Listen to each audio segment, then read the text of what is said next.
Hello दोस्तों, एक बार फिर से आप सभी को स्वागत करते हैं आपके अपने YouTube channel Tezpur math classes में। जैसा कि आप सबको मालूम है कि हम जो पढ़ रहे हैं आर.एस. अग्रवाल बुक है, और मेरे प्यारे भाई हम लोग 45 तक क्वेश्चन कर चुके हैं। हम लोग आज करेंगे 46 से स्टार्ट, ठीक है। और ये मेंसुरेशन है 3D चैप्टर, ठीक है। देखिए आर.एस. अग्रवाल में आपको ये सारे क्वेश्चन दिख जाएंगे। देखिए क्या बोला है, क्वेश्चन बोला है 46 नंबर। एक घन की प्रत्येक भुजा में 50% वृद्धि करने पर इसके आयतन में कितनी वृद्धि होगी। तो ये बनाने की बहुत सारा तरीका है, लेकिन मेरे प्यारे भाई हम लोग कंपटीशन की तैयारी कर रहे हैं।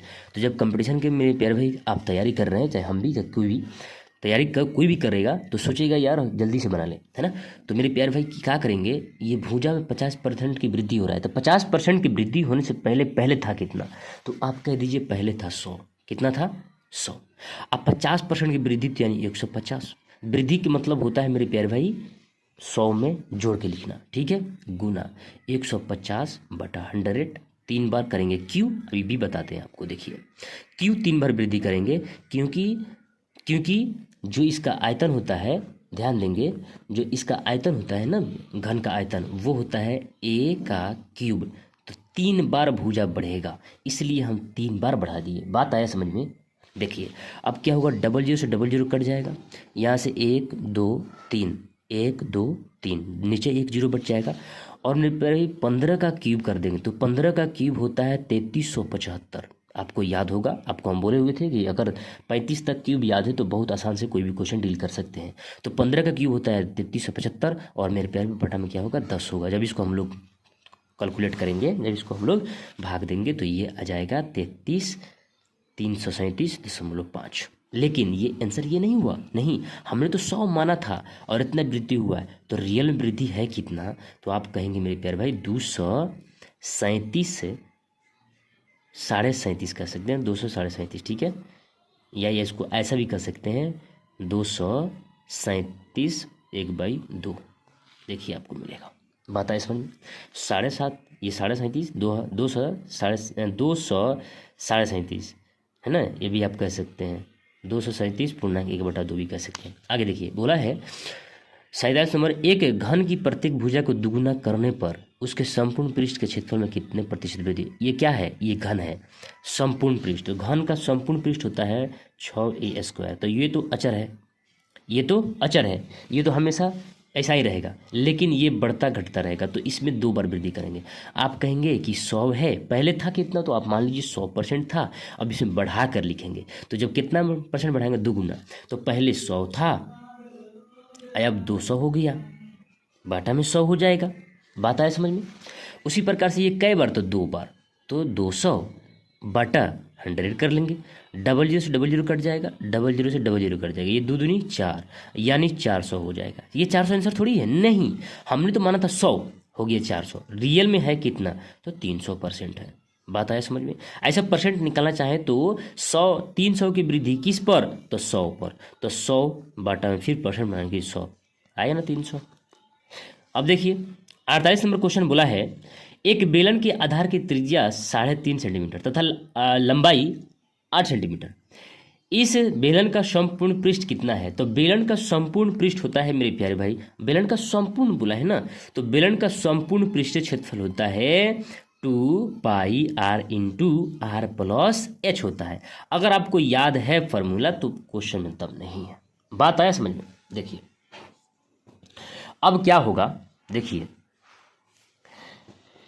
यहाँ पे मेरे प्यारे भाई क्या दिया है, ये r1 r2 मान सकते हैं। तो यहाँ पे क्या होगा 2πr है ना, और ये क्या होगा, संपूर्ण बोला है ना, संपूर्ण पृष्ठ निकालना है, तो संपूर्ण निकालेंगे तो r1, तो कह सकते हैं इसका मान जो है 2 गुना 22/7। r का मान कितना है 3.5, तो 3.5 इंटू r+h चाहिए, तो r यानी 3.5, अब प्लस में h चाहिए, तो 8h है। बात आया समझ में। अब इसको मेरे प्यारे भाई हटाएंगे तो समझ आएगा, बच्चा बटा में 10 आएगा, और ये हो जाएगा 2 पचे, ये 7 पचे 35, तो 35 कट जाएगा, बाहर में 22 बचा, गुना इसको ऐड करेंगे तो 11.5 आएगा, दशमलव हटाएंगे, फिर बटा में 10 आएगा, 2 से काटेंगे, 2 दूनी 2 पचे 10, ये 5 दूनी, अब 5 दूनी 10 और 5 तिहाई 15, ये 23 हो गया, 2 से काट लेंगे 11। तो अब 11 गुना क्या करेंगे, 11 गुना 23 करेंगे। तो सबसे अच्छा है कि 11 से गुने करने का तरीका, एक बार आप मेरे प्यारे भाई क्या करेंगे, सबसे पहले एक बार 2 को लिख लेंगे, ये दोनों को जोड़ के 5 लिख लेंगे, एक बार लास्ट लिख लेंगे, जो आंसर होगा वो सेंटीमीटर जो होगा आंसर फाइनल होगा। देखिए बात आया समझ में। आगे देखिए 49 नंबर क्वेश्चन बोला है कि 2 बेलनों की आधार, ध्यान देंगे, 2 बेलनों की आधार की त्रिज्याएं 2:3 के अनुपात में है तथा इनकी ऊंचाइयों का अनुपात 5:3 के है। इनके आयतनों का अनुपात कितना होगा ये बताना है। अब मेरे प्यारे भाई यहाँ पे ट्विस्ट आता है, क्या आता है, ट्विस्ट। अब क्या होगा, देखिए हम बोल सकते हैं R1 और R2 जिसका मान दिया है 2:3, H1 और H2 जिसका मान दिया है 5:3।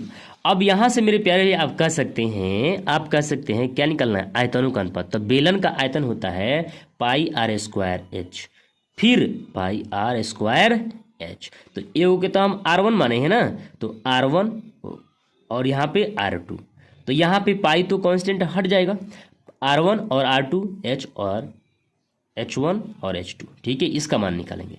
तो सबसे पहले मेरे प्यारे भाई देखिए R1 कितना है, R1 कितना है 2 है, तो 2 का स्क्वायर करेंगे तो 2 दूनी 4, गुना H1 कितना है 5, तो 5 लिख लीजिए, बटा R2 कितना है 5 है, तो 5 पद, R2 कितना है 5, H2 3, तो 3 तिहाई 9 गुना H2 कितना है, तो आप कहेंगे 3 है, तो 3 से गुना। तो यहाँ पे फाइनल आंसर जो आएगा वो 20/27, यानी आप कह सकते हैं 20:27 होगा, ये फाइनल आंसर होगा, ठीक है। इसी प्रकार से इसी पर आधारित देखिए एक और क्वेश्चन 50 नंबर, देखिए इसी जिस तरह ये बनाए हैं ना, आपको फार्मूला याद है तो ये बना सकते हैं आप, वीडियो पॉज करके आप देखिए, ट्राई कीजिए, बन जाएगा आपसे। देखिए बोला है 2 बेलनों की आधार त्रिज्याएं क्रमशः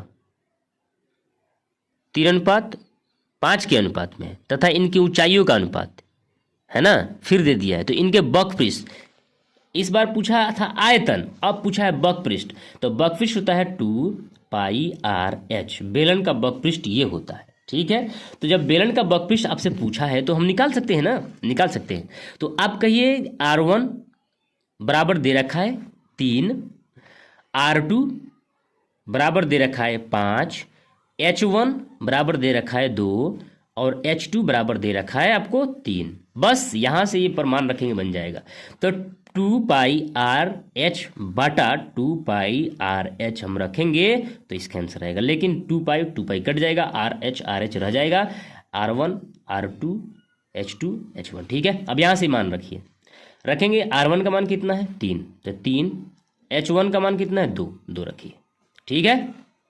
अब यहाँ देखिए R2 कितना है, R2 5 है तो 5 रखिए, H2 कितना है 3 है तो 3 रखिए। अब ये बटा ये कट जाएगा, यानी आप कह सकते हैं 2/5, यानी 2:5 होगा वो फाइनल आंसर होगा इस क्वेश्चन का। देखिए 50 नंबर 2:5।